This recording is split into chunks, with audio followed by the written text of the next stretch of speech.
Bonjour et bienvenue dans l'émission qui s'intéresse à l'histoire des plus grands tubes français et internationaux. Aujourd'hui, on va réparer une injustice. Nous n'avions pas encore abordé une chanson de l'artiste anglaise Dido dans cette émission.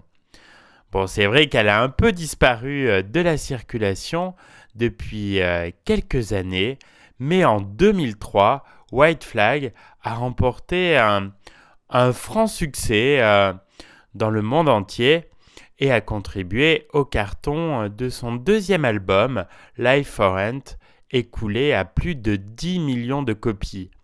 Ce morceau pop, sorti le 1er septembre 2003, en était le premier extrait. La France n'a pas échappé à cette Didomania, puisque la chanson a été la plus diffusée sur les radios françaises cette année-là. Avec ce hit écrit et composé par elle-même, son frère Rollo et Rick Nowels, Dido transforme l'essai après le succès de son précédent single Thank You. Vous vous en souvenez certainement, celui-ci avait été propulsé mondialement par Eminem qui l'avait samplé dans Stan. La chanson Thank You avait été écrite par son petit ami de l'époque, Bob Page, un avocat new-yorkais. White Flag raconte quant à elle l'histoire de leur séparation survenue en 2002.